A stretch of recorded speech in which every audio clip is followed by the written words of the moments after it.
और भाई लोग, क्या हाल चाल, कैसे हो तुम लोग? सब एकदम बढ़िया। तो यार आज हम लोग पढ़ने वाले हैं the adventurous of Toto chapter के बारे में। इसमें टोटो यार एक बंदर का नाम है जो बहुत ही शरारती होता है और इसको पढ़ के ना तुम्हें बहुत ही मजा आ जाएगा। तो चलो कहानी को शुरू करते हैं, जिसको लिखा है रस्किन बॉन्ड ने। हमारे राइटर रस्किन बॉन्ड साहब बताते हैं कि उनके दादाजी टोंगा ड्राइवर से टोटो को 5 रुपए में खरीद के लेके आते हैं। वो टोंगा ड्राइवर उस लाल बंदर को अपने साथ बांध कर रखता था, जो कि बिल्कुल अजीब लगता था। तो उनके दादाजी ने डिसाइड किया कि इसको मैं खरीद कर लेके जाऊंगा और अपने प्राइवेट जू में रखूंगा। वो यार उसको 5 रुपए में खरीद के लेके चले आते हैं। अब जो टोटो था ना, वो बहुत ही सुंदर और शरारती बंदर था। उसकी आंखें शरारतों से भरी हुई थी। वो जब भी मुस्कुराता तो उसकी मोतियों जैसी दांत को देखकर अधेरे उम्र की एंग्लो इंडियंस की तो फटके 4 हो जाती, मतलब डर के घबरा जाती थी वो लोग। अब तुम ही इमेजिन करो जब बंदर हंसता हुआ तो कैसा लगता होगा। उसकी उंगलियां फुर्तीली और शरारती थी और उसकी पूंछ उसके सुंदरता में 4 चांद लगाते थे, जो कि उसके तीसरे हाथ का काम करती थी। जब भी कोई भी चीज उसके पकड़ में नहीं आती थी या फिर कोई भी चीज को वो हाथ से नहीं पकड़ पाता था, तो पूंछ के माध्यम से वो लटक कर उस चीजों को पकड़ लेता था या फिर कभी अपने पूंछ से खींच लेता था उस चीज को। मेरे दादाजी ने टोटो को तो टोंगा ड्राइवर से खरीद के ले आया, लेकिन एक दिक्कत थी। दिक्कत ये थी कि वो जो है घर पर नहीं बता सकते थे, क्योंकि अगर वो बताते तो दादी जो है ना वो बहुत गुस्सा करती। तो हम ये डिसाइड करते हैं कि टोटो को हम अपने कमरे में रखेंगे, क्योंकि दादी हमेशा ही दादाजी पर गुस्सा करती है जब भी वो कोई नया जानवर को या फिर नए पक्षी को लेके आते हैं। तो यही सोचकर हमने ये डिसाइड किया कि टोटो को हम अपने कमरे में रखेंगे। हमने टोटो को दीवार पर लगे हुए कोठरी में एक खूंटे से अच्छे तरीके से बांध दिया और फिर हम लोग वहां से चले गए। और कुछ घंटे बाद जब हम लोग टोटो को खोलने के लिए आए तो मैंने और मेरे दादाजी ने ये देखा कि टोटो ने वहां दीवार पर लगी हुई सभी चीजों को फाड़ दिया था। मेरे स्कूल के कोट को उसने चिथरे चिथरे कर दिए थे, मतलब सब चीज फाड़ फूड़ दिया था और दीवार को गंदा कर दिया था। मुझे लगा दादाजी बहुत गुस्सा होंगे और टोटो पर चिल्लाएंगे, लेकिन उन्होंने बिल्कुल इसका उल्टा किया। उन्होंने कहा कि कोई बात नहीं है, टोटो बहुत होशियार है, अगर उसको समय मिलता तो वो तुम्हारे कोट को रस्सी बनाकर खिड़की से नीचे भाग जाता। लेकिन टोटो ने ऐसा नहीं किया, तो दादाजी बहुत खुश थे कि चलो कम से कम फाड़ा फूरा, लेकिन भागा तो नहीं। टोटो को हमने अभी भी दादी से घर में छुपा कर रख रखा था। मेरे रूम में तो उसने सारे चीजों को गंदा कर दिया और सब चीज फाड़ फूड़ दिया था। तो हमने डिसाइड किया कि हम उसको नौकरों के कमरे में जाकर एक बड़े पिंजरे में रख देंगे, जहाँ पर दादाजी के सभी पालतू जानवर रहते हैं। वहाँ पर एक कछुआ, एक जोड़ी खरगोश, एक गिलहरी और कुछ देर तक मेरी बकरी मिलजुल कर सब साथ में रहते थे। लेकिन टोटो के जाने के बाद वो लोग तंग हो गए। रात भर टोटो ने उन सबको सोने नहीं दिया। अगले दिन दादाजी को देहरादून से सहारनपुर जाना था अपना पेंशन कलेक्ट करने के लिए। तो इसीलिए दादाजी ने यह डिसाइड किया कि वो टोटो को अपने साथ लेकर जाएंगे, क्योंकि वो बहुत ज्यादा शरारती है और अगर यहाँ रहा तो पक्का कुछ न कुछ तोड़फोड़ कर देगा। अनफॉर्चुनेटली मैं उस ट्रिप पर दादाजी के साथ नहीं जा सकता था, लेकिन वापस आने पर दादाजी ने मुझे सारी कहानी बताई। उन्होंने टोटो को एक बड़े से काले बैग में डाल दिया, जिसके नीचे उन्होंने कुछ घास रख दी थी। बैग को बंद करने के बाद टोटो के बाहर निकलने का कोई भी रास्ता नहीं रह गया था। न तो वो अपना हाथ बाहर निकाल सकता था और न ही उस बैग को फाड़ सकता था, क्योंकि वो बैग बहुत ही मजबूत थी।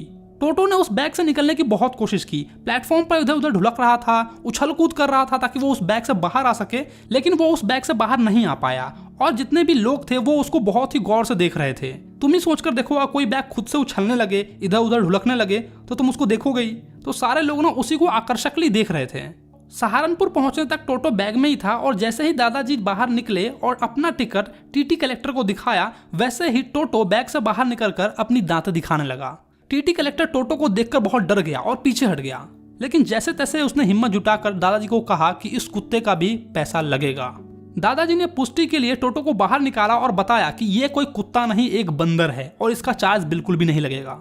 टीटी कलेक्टर मानने को तैयार ही नहीं था और वो बार बार यही बोल रहा था कि ये एक कुत्ता है और इसका चार्ज तुम्हें देना पड़ेगा तो देना पड़ेगा। आखिरकार दादाजी ने गुस्से में 3 रुपए उसको दिए और बदला लेने के लिए गुस्से में दादाजी ने अपने जेब से एक कछुआ निकाला और टीटी को दिखा के कहा, क्या इसका भी पैसा लगेगा अब? टीटी ने उसको दबा कर देखा और कहा, नहीं, ये कोई कुत्ता नहीं है तो इसका कोई भी चार्ज नहीं लगेगा। फाइनली जब दादाजी ने टोटो को एक्सेप्ट कर लिया तो हमने उसे एक आरामदायक घर दे दिया। वहाँ उसका साथी परिवार गधा, जिसका नाम नाना था, वो रहता था। तो हमने टोटो को नाना के साथ शिफ्ट कर दिया कि वो नाना के साथ ही रहेगा, खाएगा पिएगा, मस्त रहेगा, वहाँ पे कोई शरारत नहीं करेगा। पहली रात दादाजी टोटो पर निगरानी करने के लिए गए कि वो वहाँ पर कैसे रह रहा है। उन्होंने वहां जाते से ये देखा कि नाना अपनी रस्सी को खींच रहा है और घास की ढेर से अपने सर को दूर कर रहा है। पता नहीं क्यों, लेकिन वो ऐसा पहली बार कर रहा था। दादाजी ने नाना के पिछवाड़े पर एक थप्पड़ मारा। उसने एक ही झटके में अपना सिर पीछे हटा लिया और टोटो भी साथ में घींचा चला आया। टोटो नाना के लंबे कानों से चिपका हुआ था और अपने तेज दांत को उसके कानों में गड़ा रखा था। टोटो और नाना की कभी भी दोस्ती नहीं हो पाई। अब ऐसे शरारती बंदर से दोस्ती कौन करना चाहेगा? बंदर की फितरत ही है शरारती करना। अकेले तो चुपचाप बैठ ही नहीं सकता। बताओ, बेचारे गधे को कान में गड़ा दिया। सर्दियों के समय में शाम में टोटो की बहुत ही अच्छी खातिरदारी होती थी। दादी उसे एक बड़े से बर्तन में नहाने के लिए गर्म पानी दे देती थी। वो बड़ी ही चालाकी से अपना हाथ डालकर देखता कि पानी नहाने लायक गर्म है या नहीं है, जैसा कि मैं करता था, और फिर अपना पहला पैर डालता, फिर दूसरा पैर डालता और नहाने लगता। गर्दन तक पानी में बैठ जाता और अपने हाथों और पाँव में साबुन लगाकर मलने लगता। पानी जब ठंडा हो जाता तो वो उसमें से निकलकर दौड़कर रसोई घर में जाता और चूल्हे के सामने बैठकर अपने आप को सुखाने लगता। और अगर कोई उसे ऐसा करते हुए देखकर हंसने लगता तो वो नहाना बंद कर देता था। एक दिन तो टोटो ना जिंदा ही उबलने वाला था। हुआ यूं कि एक बड़ी केतली आग पर चाय और टोटो के नहाने के लिए गर्म पानी रखा हुआ था। खाली बैठे टोटो ने केतली के ढक्कन को हटा दिया और उसमें हाथ डालकर देखा कि पानी नहाने लायक हो चुका है या नहीं। पानी एकदम नहाने लायक था तो टोटो उसके अंदर घुस गया, जैसा कि वो अक्सर करता था। उसने अपने सर को बाहर निकाल रखा था। थोड़ी देर के लिए उसको बहुत ही अच्छा लगा, लेकिन जैसे ही पानी उबलने लगा तो वो ऊपर उठा।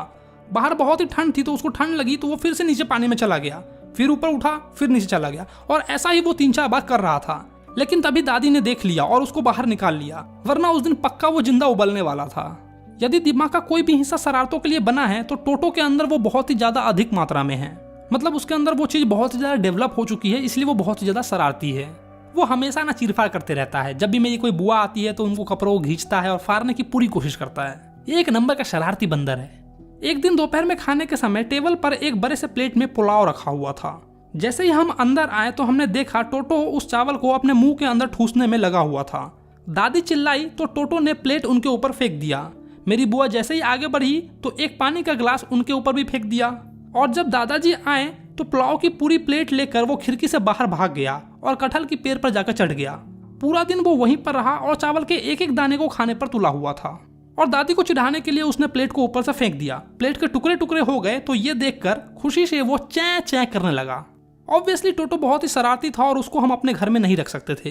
दादाजी ने भी इस बात से एग्री किया कि हम इतने अमीर तो नहीं है कि बार बार प्लेट टूटने पर, कपड़े फाड़ने पर या फिर पर्दों और दीवारों को गंदे करने पर हम उसकी भरपाई करते रहें। हम इतने सक्षम नहीं थे, इसलिए दादाजी ने टोटो को फिर से उसी टांगे वाले को जाकर दे दिया, केवल 3 रुपए में।